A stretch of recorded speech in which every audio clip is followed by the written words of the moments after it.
Nous ne voulons rien d'autre que la vérité et la justice. J'ai très bien dit ce que j'ai dit. Nous là, on ne veut rien d'autre. Tout ce qu'on veut là, c'est la vérité et la justice. Nous, si on a ça, on a tout ce qu'on veut. Et pour vous convaincre pourquoi je veux la justice et la vérité, je vais vous faire écouter une bande audio qui existe déjà sur notre plateforme. Et dans mes habitudes, je ne parle jamais pour dire les choses. Je dis directement, voilà la preuve. Allons ensemble, vous suivez. Parce qu'on est dans un monde où les gens sont prêts à tout transformer aujourd'hui. Et donc, vous me permettrez de rechercher la vidéo. Quand vous aurez fini d'écouter cette vidéo-là, vous ferez vite de comprendre pourquoi des gens comme Éclaireur Pro Vérité ne peuvent exiger que la vérité et la justice. C'est vraiment très important pour nous. L'enquête commence. Au lendemain de la découverte d'un charnier de 55 corps dans la périphérie d'Abidjan, 3 ministres du gouvernement nommés hier soir par le nouveau président ivoirien Laurent Gbagbo se sont rendus sur place ce matin. Les ministres de la Justice, de l'Intérieur, de la Défense, tous membres du Front populaire ivoirien, le parti du président, apparemment sous le choc. Je n'avais jamais pensé que la barbarie humaine pouvait atteindre ce degré. C'est vraiment l'indignation que j'exprime au nom de la République. Les victimes, des hommes jeunes, portent pour beaucoup visibles des traces de balles et l'on pense à des exécutions sommaires. Certains témoignages parlent de vengeance après l'assassinat jeudi d'un lieutenant de gendarmerie, une rafle de gens du Nord, des musulmans, par des militants pro-Gbagbo. Des prisonniers exécutés ensuite par des gendarmes. Premier dossier difficile pour Laurent Gbagbo, dont les ministres ne pouvaient ce matin que promettre une enquête impartiale. Lorsque l'enquête aura établi les responsabilités, eh bien, nous exigerons, en tant que ministre de la République et non en tant que partisan, que toute la rigueur de la loi soit appliquée aux auteurs de ces actes ignobles. Quels que soient les responsables. Quel que soit le responsable. Même s'ils dépendent de votre ministère. Ma conviction, c'est qu'il a été enlevé, parce que le dossier l'établit clairement. Il y a beaucoup de témoignages. Ma deuxième conviction, c'est qu'il a été détenu au palais présidentiel, tout de suite après son enlèvement. Ça a duré, on pense, 2 jours. Et le juge a d'ailleurs trouvé au sous-sol du palais présidentiel une cellule qui correspond exactement au témoignage dont on dispose. Puis, il est extrait de sa cellule 2 jours après, probablement exécuté à ce moment-là. Et après, on ne sait pas ce qu'il devient. On perd sa trace. Il avait beaucoup de dossiers en cours qui étaient tous... la plupart du temps des dossiers assez explosifs parce qu'ils mettaient en cause de hauts responsables du régime. Elle a été vécue, cette mort de Jean Hélène, comme une cruelle injustice par la rédaction de RFI et il est mort d'avoir voulu faire son métier tout simplement. Il a été pris au milieu de passions qui n'étaient pas les siennes, au milieu d'un combat qui n'était pas le sien. Et à travers sa mort, c'est au fond... un des piliers de la démocratie qui était visé, puisque le droit fondamental, celui d'informer et celui d'être informé, est un droit constitutif de toute démocratie et une démocratie apaisée ne peut pas exister sans ce droit fondamental. Je souhaite que la cérémonie d'hommage posthume à Jean Hélène ce jour du 21 octobre de l'an 2013 ne soit pas triste, mais plutôt une occasion pour tous les Ivoiriens de révisiter attentivement le passé récent de notre pays, d'en méditer les leçons et d'honorer la mémoire de toutes les victimes de la haine et de l'intolérance. Personne ici n'a oublié. Les familles des victimes continuent de se recueillir là où leurs proches ont été tués. C'était le 3 mars 2011, en pleine crise post-électorale. Des femmes, pro-Ouattara, sont descendues dans les rues d'Abobo, manifester contre Laurent Gbagbo. On était fatigués, donc il fallait que nous les femmes en sortent pour venir expliquer à Laurent Gbagbo qu'il doit nous laisser la liberté.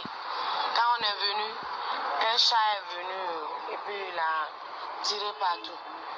Après on a vu qu'il y avait 4 morts. Nos soeurs, notre camarade, nos mamans étaient tombées. Au total, 7 femmes ont été tuées ce jour-là, selon les enquêteurs de la Cour pénale internationale. Certains partisans de Laurent Gbagbo affirment, eux, qu'il n'y a eu aucun mort. Au quartier Kennedy d'Abobo, où la plupart des manifestantes vivaient, 5 ans après, la douleur ne s'est pas atténuée. Quand il y a une audition, qu'on dit que nos enfants ne sont pas morts, que c'est des montages et que le sang qui a coulé, c'est du bissap, vous savez que ça remonte encore. C'est difficile de pouvoir accepter ça. Les plaies sont encore à vif et ici, la réconciliation semble difficile, même si les autorités prônent le pardon. Ce pardon est possible si nous disons non à l'impunité. Parce que pardonner, mais il faut pouvoir poursuivre les bourreaux qui ont mis la Côte d'Ivoire en sang. Alors que le procès de Laurent Gbagbo... Alors, c'est Mariétou Koné qui vous parle là pour dire qu'il faut mettre fin à l'impunité alors qu'elle était ministre de la solidarité. Et donc, si dans son rôle, elle estime que il faut mettre fin à l'impunité, ça veut dire que l'impunité existe. Et donc, là où l'impunité existe, on ne peut pas dire forcément que la justice est parfaite. C'est important de signaler ça. Ce lundi, devant la Cour pénale internationale, les familles des 7 femmes tuées lors de la marche qui s'est déroulée juste ici, à Abobo, disent prier pour que la vérité soit dite et pour que justice soit faite. L'ancien président ivoirien lui nie toute responsabilité. Il a plaidé non coupable pour l'ensemble des crimes dont il est accusé. Et donc, ce vaurien de Laurent Gbagbo, comme vous venez de l'entendre, en bon lâche, a nié les faits. Mais une fois rentré en Côte d'Ivoire, en juin 2021, il se tape la poitrine aujourd'hui en disant que c'est lui qui est le chef de ces criminels qui sont emprisonnés. De qui est-ce que Laurent Gbagbo se moque? Est-ce qu'il se moque des victimes? Ou il se moque du régime en place? Ou il se moque même de la conscience collective? Voilà ces questions que toute personne intelligente devrait se poser. Mettre les victimes de la crise post-électorale au cœur des préoccupations du gouvernement, voilà la recommandation faite aux autorités ivoiriennes par la Fédération internationale des droits de l'homme, FIDH, le Mouvement ivoirien des droits de l'homme, MIDH, et la Ligue ivoirienne des droits de l'homme, LIDO, à l'issue de leur mission à Abidjan. Pour ces organisations... Et même hier, cette même organisation, pour ceux qui ont regardé NCI, cette même organisation est revenue et elle a donné des directives aux gouvernants et aux sociétés civiles en leur disant que la résurgence des mêmes faits à des périodes électorales sont des conséquences des crises mal gérées. Et comment mal gérées? Parce qu'on ne va pas toucher l'origine véritable. On ne va pas toucher la vérité et on ne va pas essayer de donner la vérité à qui la mériterait. Mais on veut penser les plaies sans chercher à traiter ce qui fait pourrir les plaies. Et donc, il y a toujours un sentiment de vengeance qui existe de part et d'autre. Et si un tel sentiment existe, c'est parce qu'on n'a pas voulu donner la vérité à celui qui la méritait et on n'a pas voulu donner justice à celui qui en avait besoin. Allez suivre l'émission du journal de hier à NCI, les mêmes choses encore sont revenues dedans. Des droits de l'homme, cela suppose 3 choses. Le recadrage de la CDVR, la commission dialogue vérité et réconciliation, la mise en œuvre des conclusions de la Commission nationale d'enquête, ainsi que le maintien et le renforcement de la cellule spéciale d'enquête chargée de faire la lumière sur les crimes de la crise post-électorale.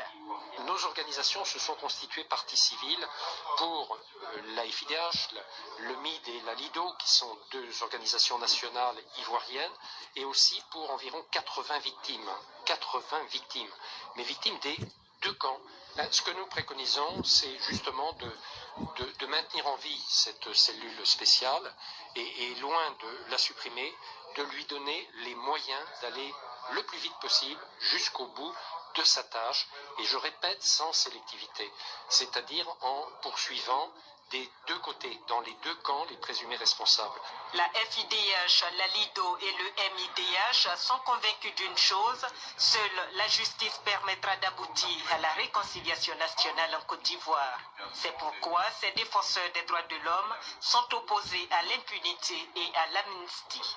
Et donc vous avez entendu, ces défenseurs des droits de l'homme partout dans le monde ne peuvent pas faire de la Côte d'Ivoire une exception en disant non, vous pouvez faire une amnistie.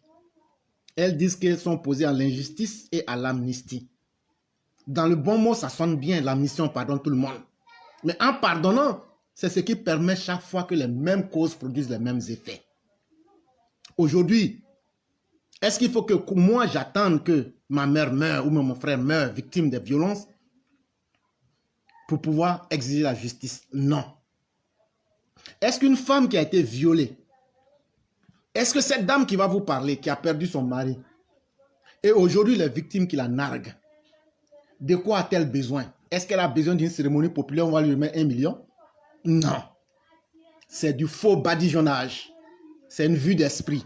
Ce dont elle a besoin. Et ce dont la mère violée en a besoin, c'est qu'on lui dise d'abord, ce que les gens t'ont fait là, que les criminels même reconnaissent les faits. C'est ce qu'on appelle la vérité. Deuxième chose, que la justice vienne à le contraindre à subir une sentence. Et cette sentence, quand elle rentre dans les annales, si on veut maintenant faire l'amnistie, on fait ça. Pourquoi il faut procéder par la vérité et la justice? Parce que la paix va intrinsèquement avec la dignité humaine. Même l'homme le plus pauvre du monde, quand il est dans sa case, avec sa petite famille et qu'il mange 1 fois par jour, toi qui es dans ton étage là, il ne s'estime pas moins heureux que toi. Parce que l'homme là, dans sa petite condition là, il sait qu'il a sa dignité. Mais quand on vient violer sa femme et tuer ses enfants, il perd toute cette dignité, comme ça a été le cas de la famille Bamba Dabou. Cette dignité étant perdue, l'individu est assis. Et vous lui dites, non, on a fait une amnistie, comme c'est que le président Ouattara a fait, donc il ne faut même plus qu'on en parle, ça doit résoudre les cas. Est-ce qu'on a soigné la blessure qui est dans le cœur? Est-ce qu'on a soigné la dignité de l'être humain? Ou bien qu'on dise qu'on a organisé une cérémonie où on a indemnisé des gens? Est-ce qu'en réalité, ça peut suffire?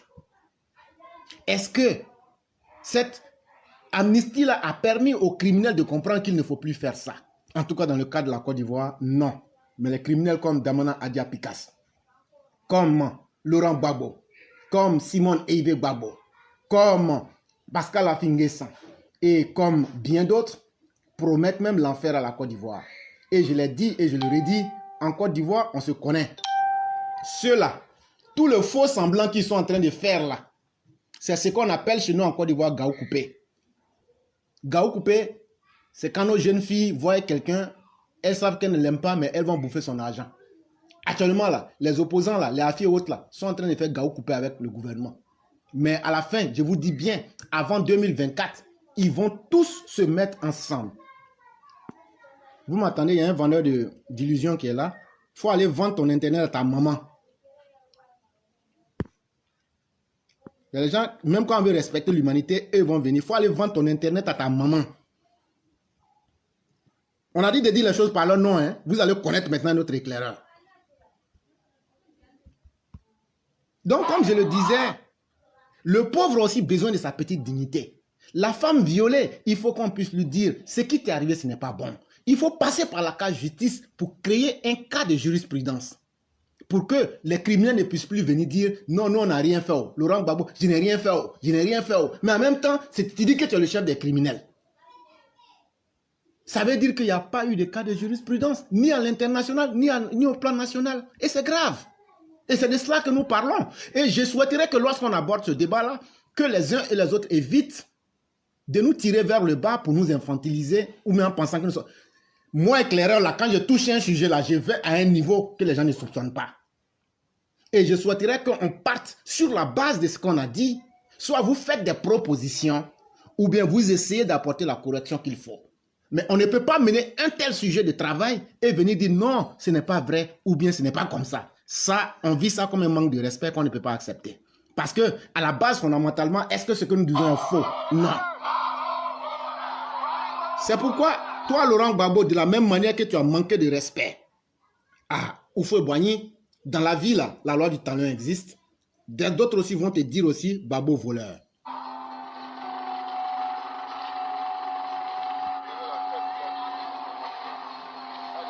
Ils ont tué mon père, ils ont tué son grand frère, ils ont tué son cousin, jusqu'à 7 personnes dans la même famille. Moi-même, par fini, ils m'ont violé. J'ai dit, pardonnez, laissez-moi.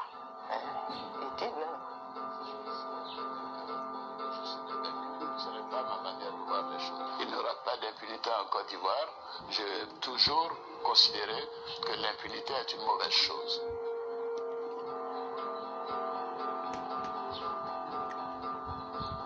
Il faut que ces gens-là soient condamnés. Dans la Côte d'Ivoire, prochainement, il y aura la paix. Tant qu'ils ne sont pas condamnés là, toujours les mêmes choses vont se répéter. J'aimerais entendre ceux qui disent qu'il y a eu amnistie venir dire à cette dame-là ou à la famille de Toussaint que non, tout va bien, il faut faire un deal politique. Comme ce qui était le cas des crises post-électorales de 2010. J'aimerais qu'on les regarde en face pour leur dire ça. Et puis comment nous, on va se sentir. Soyons sérieux. Il y a la théorie et il y a la réalité.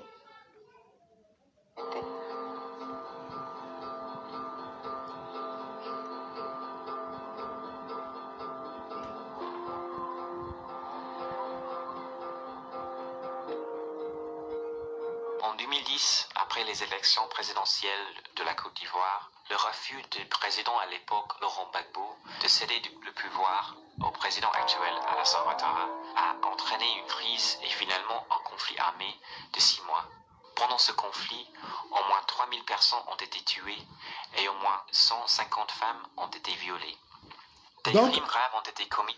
Ouattara peut prendre amnistie 150 femmes violées. Lui, il a quel droit de prendre amnistie? Et dire à ces personnes-là, tu peux payer une femme, même avec l'argent, tu peux payer une femme qui a été violée. Il faut qu'on arrête ça. Et puis on n'a plus besoin de dire, non, je n'aime pas l'injustice. On a besoin du concret, monsieur le président. On préfère vous dire ça, on a besoin de concret. Parce que depuis que vous êtes là, la justice, sous votre gouvernance, n'a pas encore. Et vous avez mis tous les moyens en place. Et c'est pourquoi nous nous en prenons à votre ministre de la Justice. Parce que vous avez mis les moyens en place. Vous avez donné votre parole d'honneur. Et donc, pourquoi le ministre ne peut pas travailler sur la base de votre parole d'honneur et sur les moyens que vous avez dégagés? Puisque en faisant l'amnistie de Simon Hévier, vous avez dit que la justice ivoirienne ne transférerait plus un Ivoirien à la CPI et que cette justice avait les moyens de pouvoir faire une justice en interne. Mais qu'est-ce qu'attendons-nous donc? Et donc, c'est pourquoi nous nous attaquons. Et votre ministre de la Justice doit être démis de ses fonctions. Y compris des meurtres extrajudiciaires. Les victimes ont souvent été ciblées par les deux côtés sur la base de leur ethnie, leur religion ou leur politique. Ils ont tué mon père, ils ont tué son grand frère, ils ont tué son cousin, jusqu'à 7 personnes dans la même famille. Malo, ne anu beso, parce que konya ne bekarani, akato antaraso. Donc nous devons les kawolike. Ko maya che, adugu sekbe, que ça me rend on tara yorani. Au cas syndrome les ma jene.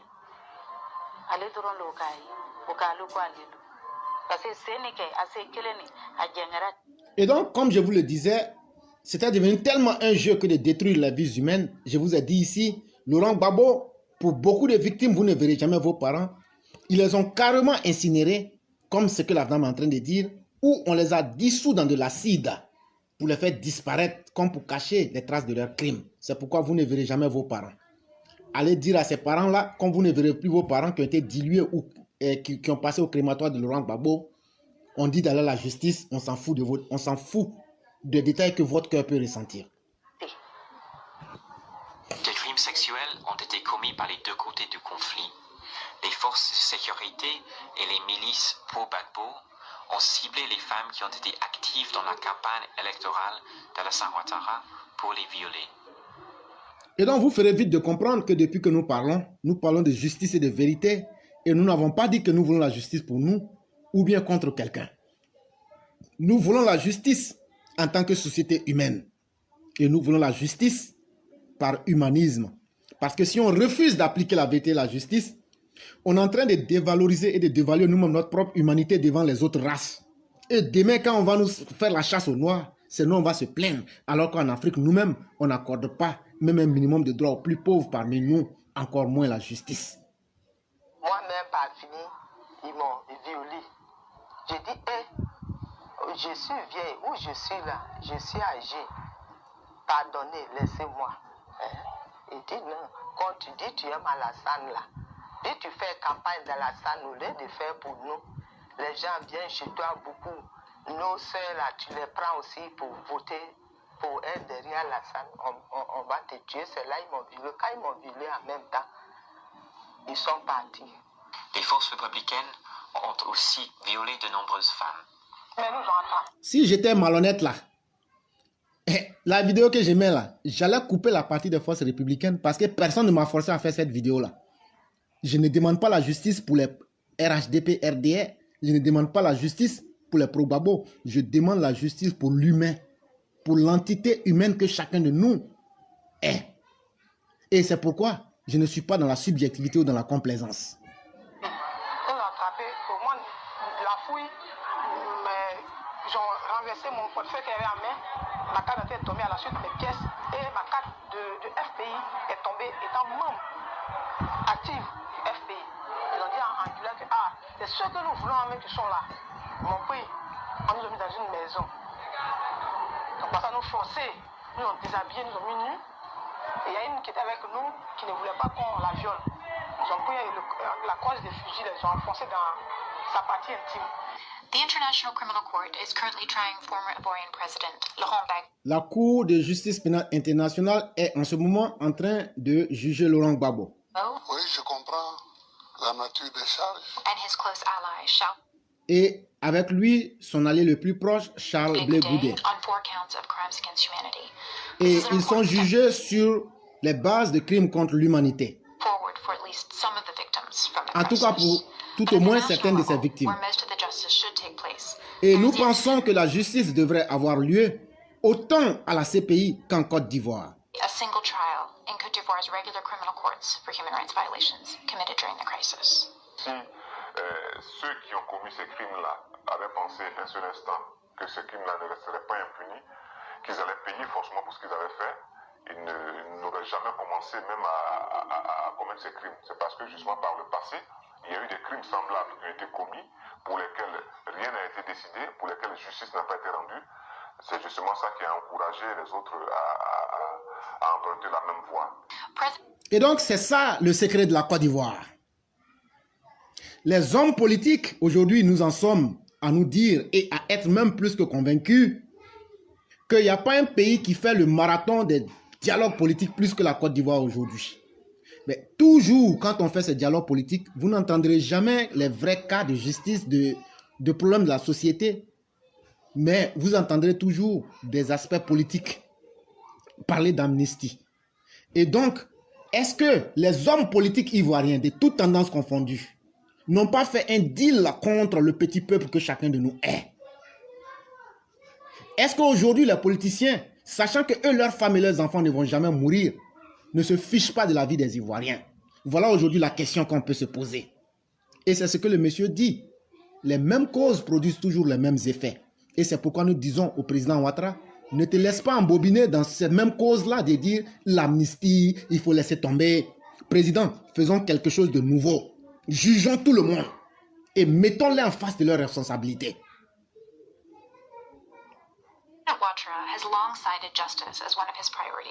Et donc, depuis très longtemps, le président Ouattara a ciblé la justice comme une priorité.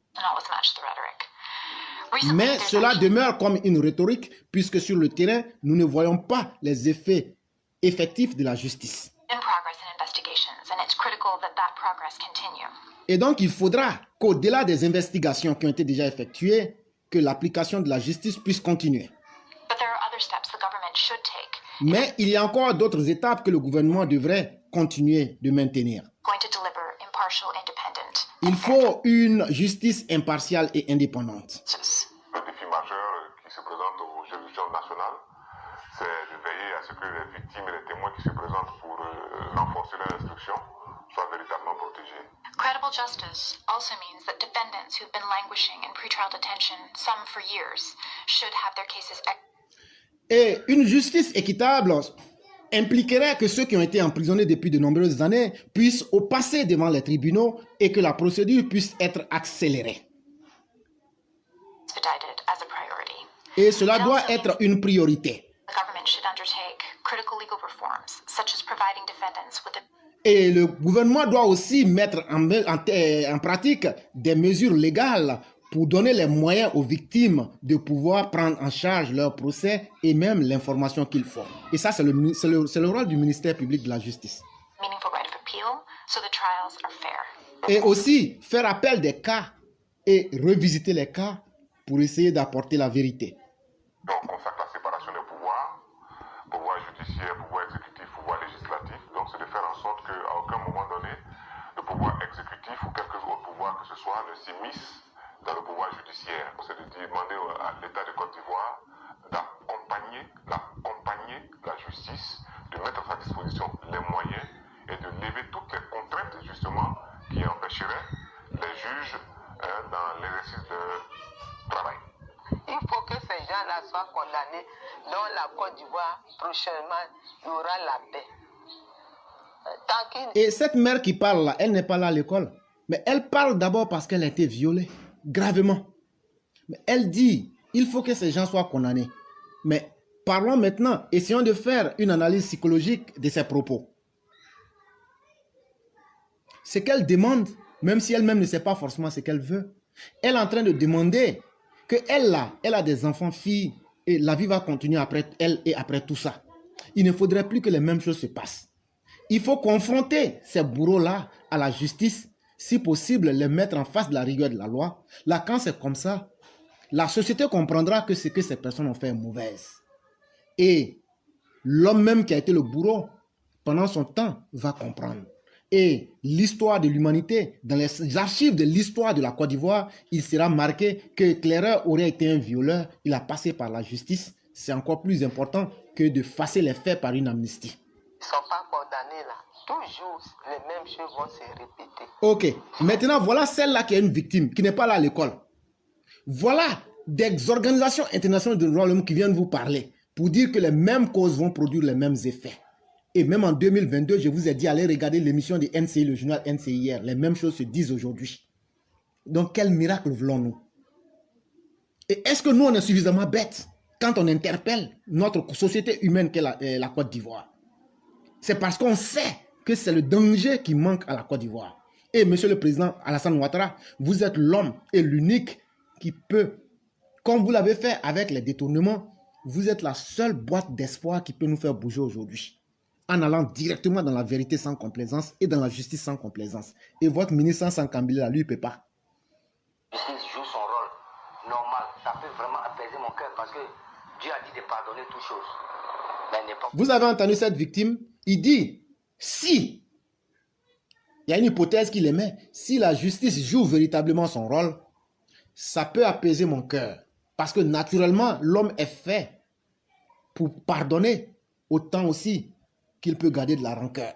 Mais ça dépendra du contexte extérieur. Si la justice se fout des victimes, comment voudrez-vous qu'à la moindre occasion, je n'ai pas envie de me venger? Et c'est pourquoi dans nos villages aujourd'hui, quand vous entendez qu'il y a un match de foot, ça finit par une bagarre et on dit bagarre communautaire. Quand un jeune a breaké une femme, ça c'est un vieux mot, hein, et que ça n'a pas marché, on transforme ça en conflit communautaire. Quand il y a une altercation entre deux personnes, ça devient un conflit interethnique. Mais et avec ça, on est en train de se mentir pour dire qu'il y a eu la CDVR. Il y a eu tout ce que les gouvernants voulaient. Mais Banimo a détourné une forte partie de ces sommes-là.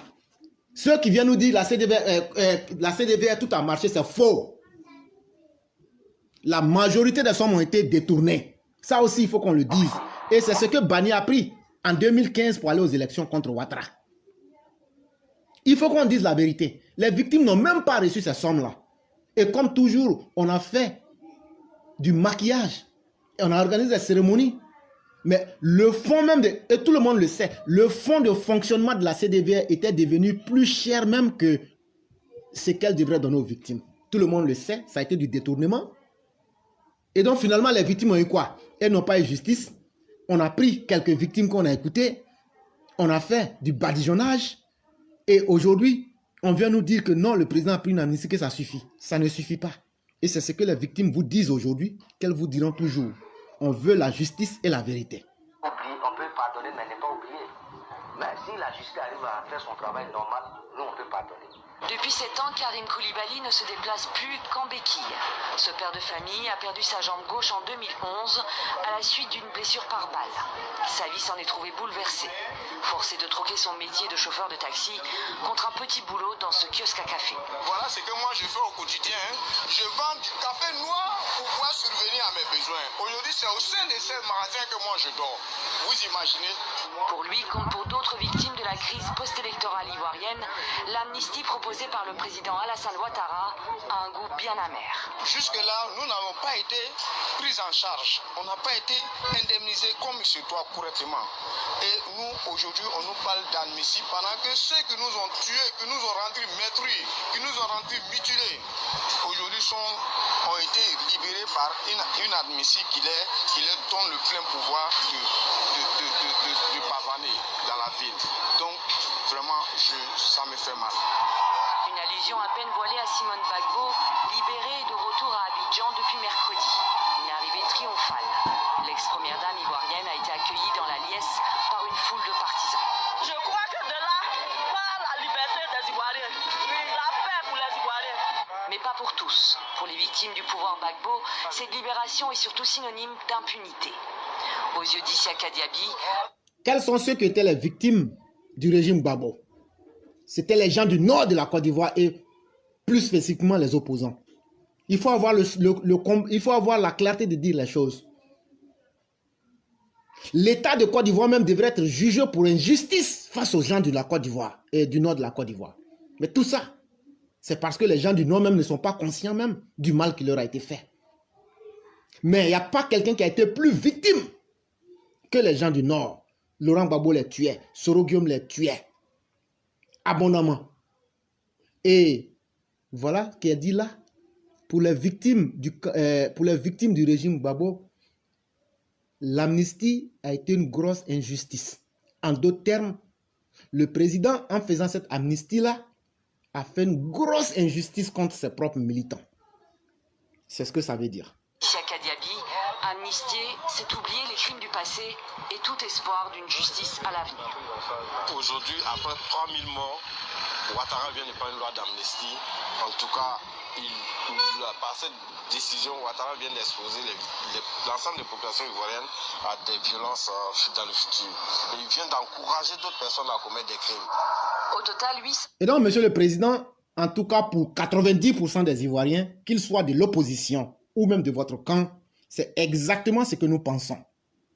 Si on reste dans la langue de bois, avec les frustrations dans nos cœurs, la seule option serait que nous passons à la phase de nous rendre justice, à une somalisation de la Côte d'Ivoire. Si vous n'appliquez pas la vérité et la justice de façon concrète, pour apaiser les cœurs véritablement, le slogan d'amnistie n'aura aucunement eu son sens. Et je vous ai déjà dit comment la CDVR, son fonds de fonctionnement, a dévoré tous les budgets qui devraient être donnés aux victimes.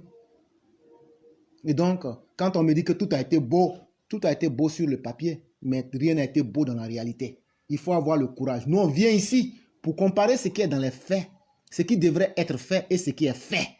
Nous, on se retrouve au milieu. Est-ce que ce qui devrait être fait a été fait? Si oui, et est-ce que ce qui ne devrait pas être fait? Et qu'est-ce qui n'a pas été fait? Et on trouve le juste milieu pour interpeller les autorités. C'est de cela qu'il est question. Les chefs de guerre ont bénéficié de cette large amnistie annoncée le 6 août par Alassane Ouattara. Un geste de clémence du président qui s'oppose ainsi en père de la nation et Dimitri, promoteur de la réconciliation. Il y a un frère qui dit: tu peux pas aimer le président Ouattara plus que moi, je te bloque. Fils de chien que tu sois. Tu penses que je ne sais pas comment respecter les grandes personnes? C'est toi qui ne sais pas respecter. Et donc tu vas faire voir ta mère d'ailleurs. Et nous on continue ce qu'on a à faire ici. Tu sais pas que l'émission que je fais c'est difficile? Je réfléchis, je fais une production intellectuelle. Et toi, un idiot, les commentaires, je n'ai pas besoin du groupe. Et donc, tu es bloqué et on va continuer.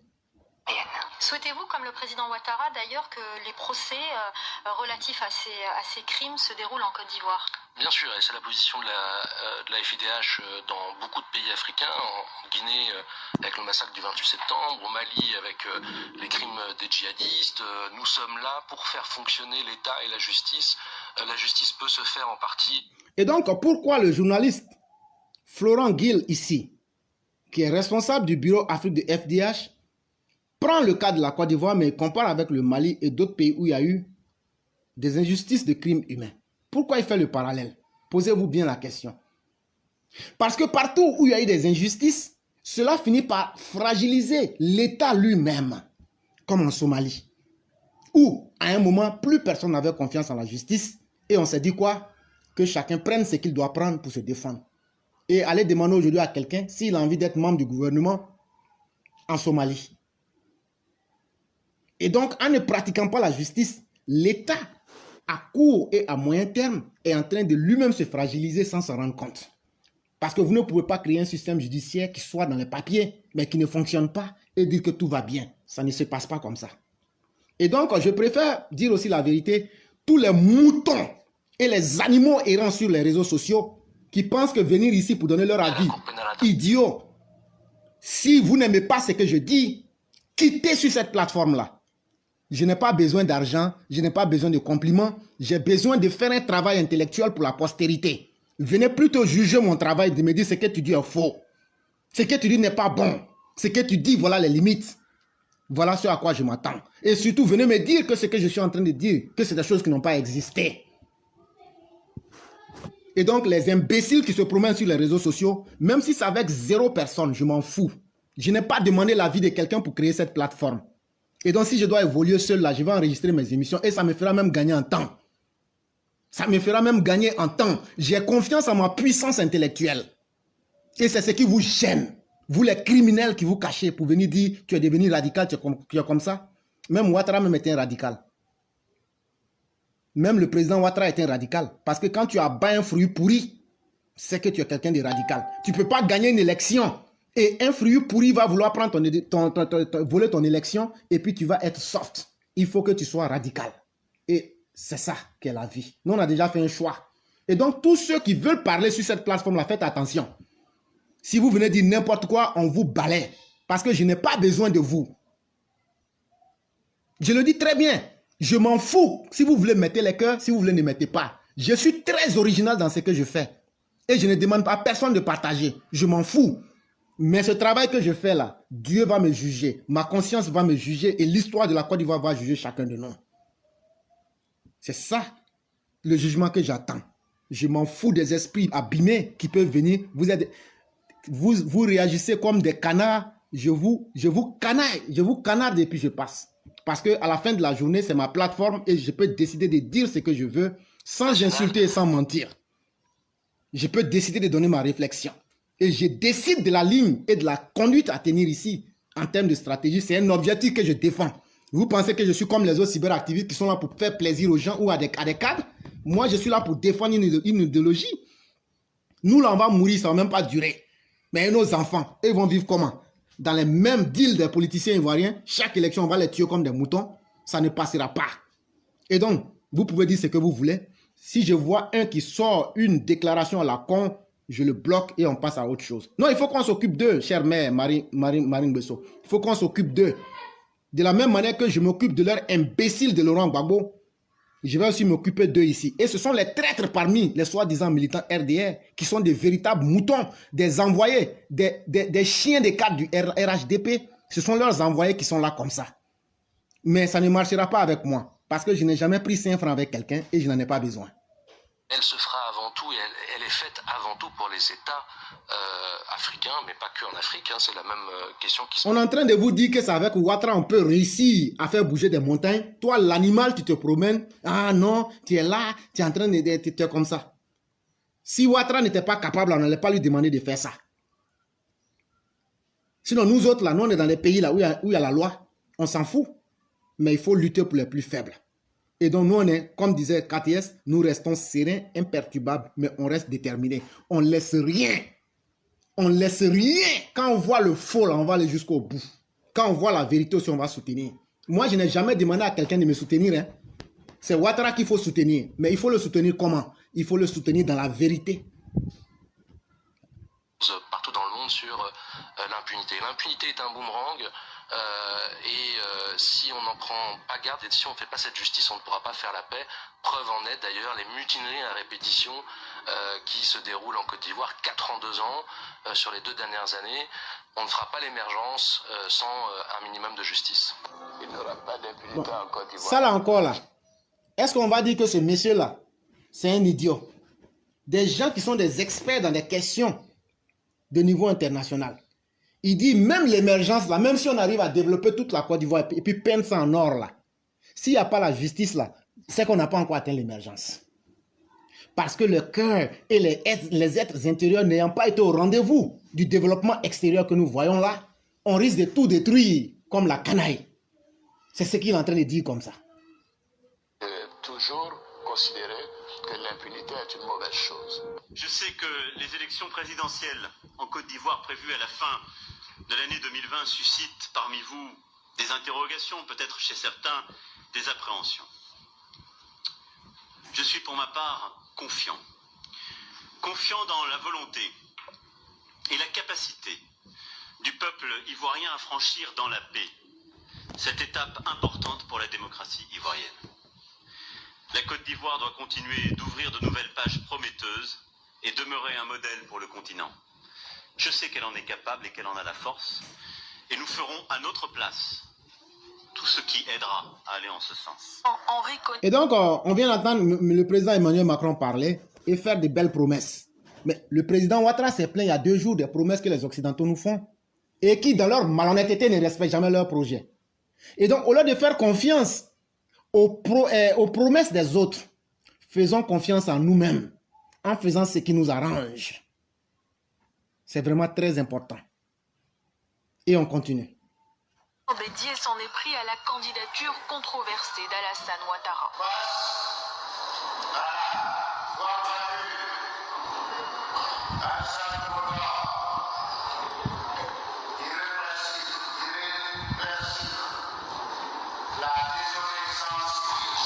Le chef du Parti démocrate de Côte d'Ivoire fait partie des 3 candidats retenus par le Conseil constitutionnel aux côtés d'Alassane Ouattara. Le président qui brigue un 3e mandat après la mort de son premier ministre et dauphin. Mais la Constitution limite les mandats présidentiels à 2, une disposition qu'a annulé le Conseil constitutionnel en août. L'opposition... Et quand on vous dit que la Cour constitutionnelle a annulé, c'est au vu de la Constitution qui a été votée en 2017, si je ne m'abuse. Et donc, ce n'était pas par plaisir qu'elle l'a fait, cette Cour constitutionnelle-là, ou bien ce n'était pas pour plaire à Alassane Ouattara. Bédié même lui-même a accepté cette constitution-là et il l'a applaudi quand ils étaient dans leur RHDP ensemble. Avait immédiatement contesté la légalité de cette décision, notamment dans la rue. Des manifestations et des heurts avec la police ont fait une 15aine de morts. En meeting pour Alassane Ouattara, le Premier ministre Ahmed Bakayoko a accusé les opposants de vouloir déstabiliser le pays. Il y a des gens qui souhaitent le pire à la Côte d'Ivoire. Ils ont envie de voir la Côte d'Ivoire brûler. Ils ont envie de voir la Côte d'Ivoire à feu, à sang. Il faut leur dire que la Côte d'Ivoire sera en paix. Une situation volatile, d'autant plus que les partis d'opposition souhaitent se rassembler. Depuis Paris, où il est en exil, l'opposant Guillaume Soro a affirmé être en contact avec Henri Konan-Bédié et a appelé les autres partis à la synergie. Donc, il ne peut pas avoir d'élection en Côte d'Ivoire. Voilà, écrivez que Guillaume Soro dit qu'il n'y aura pas d'élection en Côte d'Ivoire. Et cette séquence, je vous ramène à cette expression, il n'y aura pas d'élection. Comment Soro Guillaume avait planifié le kidnapping de la première dame et son assassinat au lycée classique d'Abidjan, ainsi que de son mari, le président de la République. Si vous suivez cette émission-là, vous comprendrez de quoi cet individu, cet énergumène lamentable de Soro Guillaume est en train de parler. Bien sûr, les bureaux de vote ne seront pas ouverts, puisque nous allons empêcher leur ouverture, comme nous empêchons à l'heure actuelle la distribution du matériel électoral. Est-ce que la réconciliation n'est-elle pas en panne parce qu'on n'a pas jugé tous les partisans de cette crise post-électorale? Naturellement, cette réconciliation suppose, selon nos textes, que les crimes de sang ne font pas partie. Vous avez tous entendu. Henri Konan-Bédié dit que dans la réconciliation qu'eux veulent mener en Côte d'Ivoire, là, les crimes de sang ne font pas partie. Il ne faudrait pas que les hommes politiques ivoiriens, là, on les juge. Parce que si on veut les juger, le deal des politiciens, là, on va découvrir. Donc, réconcilions-nous comme ça, mais ne parlons pas des crimes de sang. Voilà ce que Henri Konan-Bédié est en train de vous dire. La réconciliation suppose d'abord le jugement, c'est-à-dire la justice. Il n'y aura pas d'impunité en Côte d'Ivoire. J'ai toujours considérer que l'impunité est une mauvaise chose. Au regard de ce qui précède, la mission rend hommage au peuple de Côte d'Ivoire pour sa maturité exemplaire et pour son sens élevé des responsabilités. Félicite les organes de gestion et de supervision des élections pour la bonne organisation. Et ce que vous entendez là, ça c'est après les événements de 2020, la Commission de l'Union européenne et les représentants de la CEDEAO qui étaient là à Abidjan, qui sont venus observer les faits entre le parti au pouvoir et les opposants ivoiriens, c'est eux qui sont en train de parler. Écoutez très bien les recommandations qu'ils ont faites au président de la République après les élections de 2020. Écoutez très bien. L'organisation de ce scrutin condamne bien entendu les violences causées par l'appel d'une partie de l'opposition à la désobéissance civile, exprime sa compassion à l'ensemble des familles des victimes et appelle les autorités compétentes à traduire les responsables de ces incidents devant la justice. Ils disent, eux présentent leur compassion. Tout le monde sait que ça c'est comédie. Même si on tue 1000 noirs là, dans tous les cas, quand c'est pas les autres qui sont morts, on s'en fout de la vie du noir ne vaut rien. Mais ils disent qu'on doit traduire devant la justice ce qu'on n'a pas pu faire en 2010 et 2020 là. On doit être capable pour une fois. La Commission de l'Union européenne et de la CEDEAO disent on doit traduire les responsables des crimes, la Finguessan et autres devant la justice. Ça encore, eux sont bêtes. Eux ne savent rien de l'histoire de la Côte d'Ivoire. On ne prend pas garde et si on ne fait pas cette justice, on ne pourra pas faire la paix. Preuve en est d'ailleurs les mutineries à répétition qui se déroulent en Côte d'Ivoire 4 en 2 ans sur les 2 dernières années. On ne fera pas l'émergence sans un minimum de justice. Mes chers compatriotes, cette échéance électorale nous rappelle que le respect de notre Constitution et des institutions de la République sont les seuls garants de la démocratie et de la stabilité pour notre pays. Il n'y a pas d'alternative à cette voie. La Côte d'Ivoire est un État de droit, respectueux des droits humains. Notre Constitution garantit à chaque citoyen le droit de vote. Ce droit civique a pour corollaire la liberté de tous d'exercer leur droit de vote. Après l'élection présidentielle de 2010 et la malheureuse crise post-électorale qui a occasionné plus de 3000 morts, notre pays a renoué avec des élections apaisées en 2015.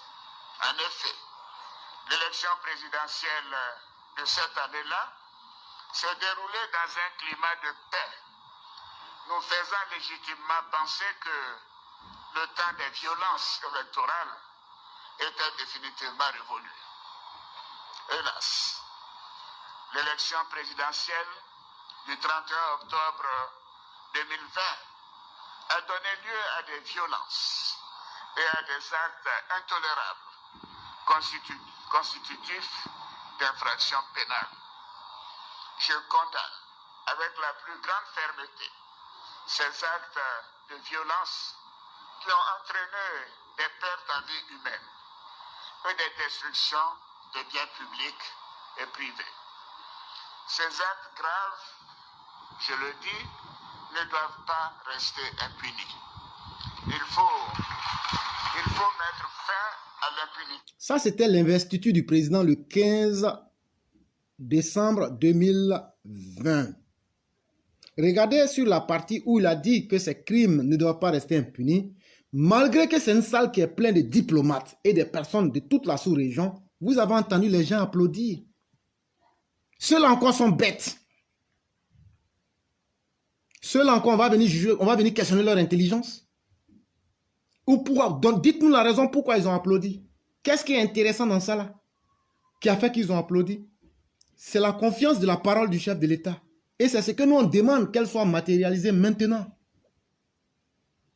Dans notre pays. Car c'est une exigence pour le respect des droits humains. Nul n'est au-dessus de la loi. Je veux que cela soit clair. La vie d'un citoyen... En tout cas, monsieur le président, Pour nous, les politiciens sont au-dessus de la loi.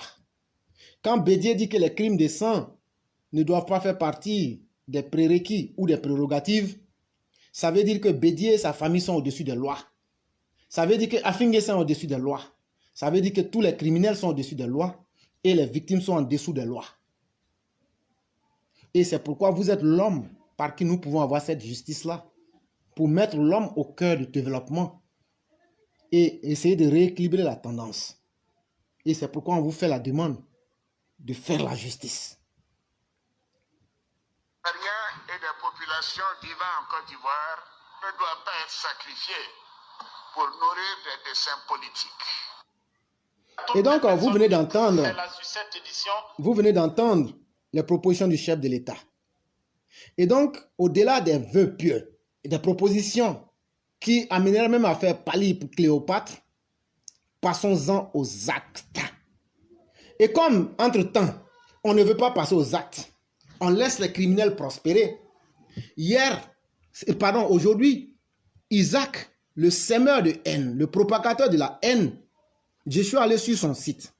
Je lui ai demandé, Isaac, les 750 € que tu as collectés comme fonds de guerre pour aller organiser un coup d'État contre Ouattara, l'an dernier là, est-ce que tu peux faire un bilan à ceux qui te coûtent actuellement? Je crois qu'il était à 46 000 personnes en ce moment. Et vous allez écouter cette vidéo. L'individu dit, dans un français qu'il ne maîtrise même pas, il dit, éclaireur pro-vérité est un mouton de parjure. Et j'ai essayé de corriger l'impénitent et l'idiot en lui disant qu'on ne parle pas la langue de Molière comme ça, mais on dit plutôt mouton de panurge. Si en tout cas, c'est en français qu'il voulait s'exprimer. L'individu s'énerva brusquement. De grosses gouttes de sueur commencèrent à couler sur son visage. Avec son front, sur lequel on retrouve un trait qui est bizarrement très noir. Je lui ai posé la question de savoir si ce n'était pas la marque du diable qui était sur son visage. Quand vous regardez son visage, il y a un trait au milieu, comme les deux côtés de la lune. Et l'individu trouve suffisamment qu'il a été courageux de faire l'émission pendant trop longtemps. Et dans les minutes qui suivent, il décide donc de mettre brusquement fin à son direct. Parce qu'en réalité, ma présence l'a visiblement et fortement déstabilisé. Et donc, il va essayer de conclure son émission avec des injures contre ma personne, mais surtout contre le chef de l'État ivoirien. Et vous écoutez. 4 heures de temps ensemble. Un record. Bon, on bat les records ici tous les jours. Sachez que le combat continue, malgré les inepties que certaines personnes et des militants alimentaires du RDR. Et donc, c'est de moi il parle parce que je lui ai posé des questions qui le gênaient. Et donc, pour s'en sortir, il estime que je suis militant alimentaire. Vous les moutons du RDR qui disent que si je fais ça, c'est parce qu'on me paye là. Et regardez ce que les opposants aussi disent qu'on me paye. Alors que Dieu seul sait que je n'ai jamais eu 5 francs avec quelqu'un. Et je suis ici à dire que je m'en fous de 5 francs de quelqu'un. Et je suis l'homme le plus heureux. Parce que quand on t'accuse de quelque chose et que les deux côtés disent la même chose ou le contraire, mais qu'on en vient à un débat contradictoire, on arrive à situer l'individu et il continue pour se défendre. Ce parti de violents qui n'a pas hésité à couper la tête de ce jeune homme. Et donc, c'est la photo de Toussaint, il montre. Vous pouvez suivre la vidéo avec moi. Et dans la photo, il y a un crâne humain qui est avec Alassane Ouattara. Ça veut dire quoi? Président Alassane Ouattara, si on ne réveille pas tous les dossiers, depuis 90, pour remettre les choses dans leur contexte, vous, le président Ouattara, vous serez comptable de tous les crimes, même que vous n'aviez pu imaginer. On va tout coller sur vous. Parce que, historiquement parlant, vous avez bien travaillé, mais aux côtés de la justice, il n'y a pas d'archives pour la conscience collective. Et donc tout le monde va dire, ah, pour les 15 dernières années, c'est Ouattara qui était au pouvoir, c'est sous son régime que l'autre est mort, ils n'ont pas voulu juger, donc c'est lui. Ah, il y a eu le CNT, il n'a pas voulu juger, peut-être qu'il se reprochait quelque chose, donc c'est lui. Monsieur le Président, on me dit que non, que la gestion politique, il y a ce que l'intérieur demande et il y a ce que l'extérieur. Nous tous, on sait ça. Mais ceux qui vous ont demandé de suite de faire justice, ils ont bien demandé que les criminels passent devant les tribunaux. Ils ne vous ont pas dit de faire des amnisties ou bien de faire des deals politiques avec les opposants. Parce que les deals politiques, monsieur le président, ne vont jamais marcher. Ne vont jamais marcher. Et ça, on ne va jamais cesser de vous le dire. Et aujourd'hui où nous en sommes, ils sont en train de tout faire, comme vous voyez sur la vidéo, de faire de vous le criminel des temps modernes, sur qui pèsent tous les crimes. Et vous serez peint comme pire que Pol Pot, ou pire que Idi Amin Dada, ou même pire que tout autre criminel qui ne dit pas son nom. Et donc, voilà ce qu'il dit donc d'éclairer pro-vérité et de Alassane Ouattara, le président. A tranché son crâne. Le Kofi Toussaint à Daoukro, c'était le 3 novembre 2020 pour commettre des forfaits, leurs crimes. Ces criminels seront rattrapés très très bientôt et ils paieront devant la justice pour ces forfaits. Ok, eux ils disent, si nous là on ne fait pas la justice pour remettre les choses dans leur contexte là, tout le monde connaît leur vraie intention. Quand ils vont faire leur coup d'état, ça va marcher là. Ils disent qu'ils vont faire justice.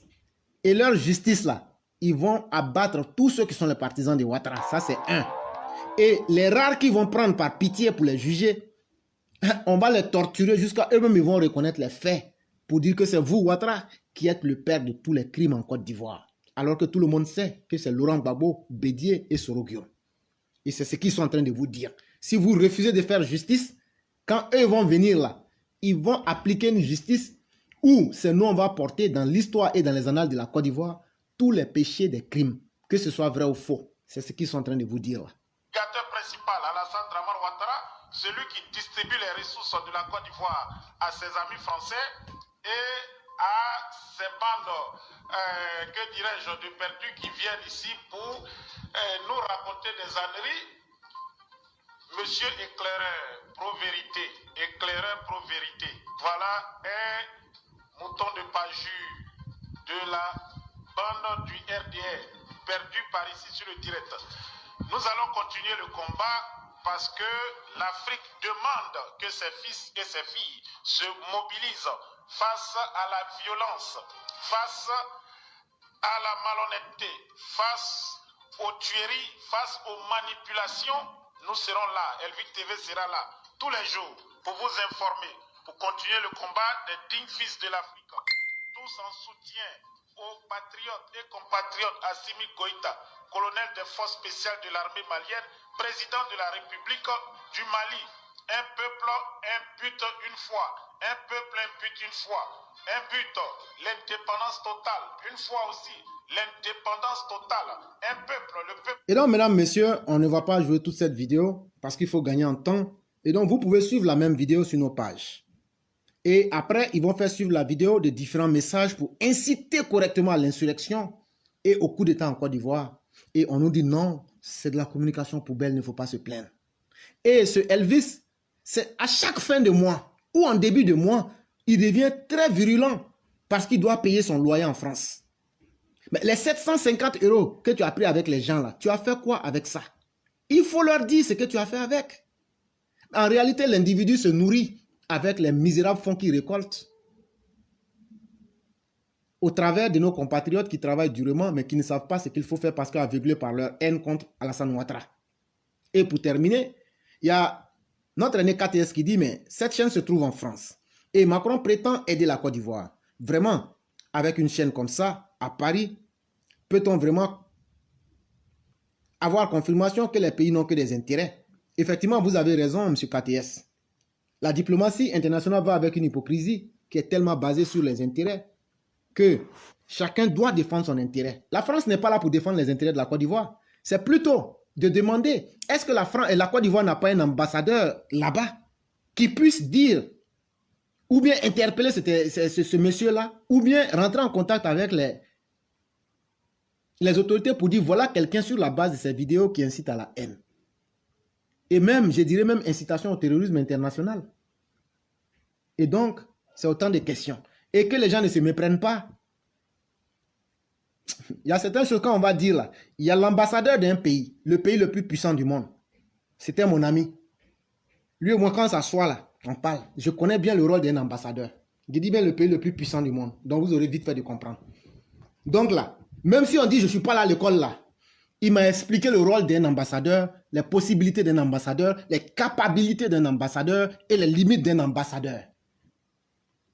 Mais pourquoi l'ambassade de la Russie en Côte d'Ivoire et l'ambassade des États-Unis à Abidjan se font face? Vous ferez vite de comprendre qu'il y a l'aspect visuel de la diplomatie et il y a l'aspect officieux de la diplomatie. On sait que les diplomates qui se respectent, c'est une force de représentation d'un État à l'extérieur de l'État lui-même. C'est une force de captation des opportunités économiques. C'est aussi une force de recherche de l'intelligence, si vous voulez, de l'information. Et donc, des forces qui viennent pour participer à la compétition sur la scène politique internationale. Nous autres Africains n'en avons pas ces moyens-là.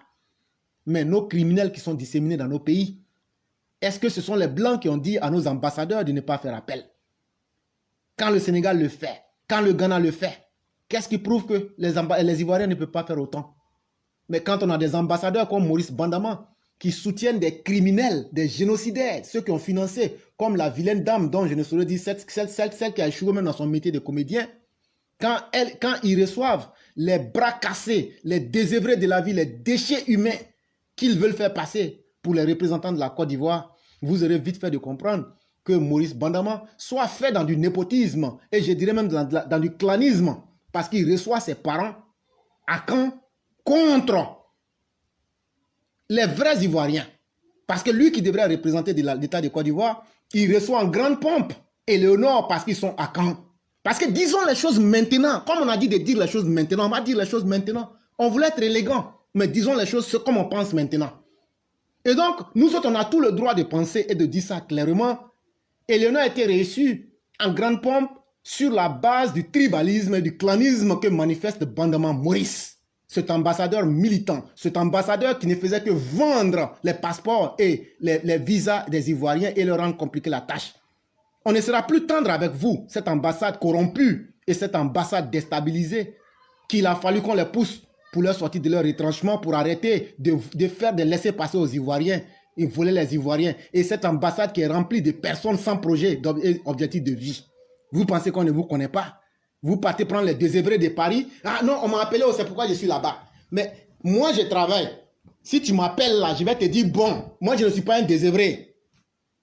Si ton jour ne m'arrange pas, il n'y aura personne. Mais ceux qui sont toujours dans toutes les réunions, ce sont des désœuvrés. Tu as une fois vu quand, dans un pays, des désœuvrés est capable de représenter des gens respectables et respectés comme nous autres. C'est de ça qu'il est question. Et donc, soyons sérieux et faisons ce qu'on a à faire. Et comme elle vit que c'est encore un Akan, tu ne vas pas le poursuivre. Tu ne vas pas parler. Parce que ton clanisme, Bandama Maurice, et ton sens élevé du tribalisme est tel que tu donnes toujours la priorité à tes parents Akan. Vous avez dit de dire les choses selon leur nom. On va continuer.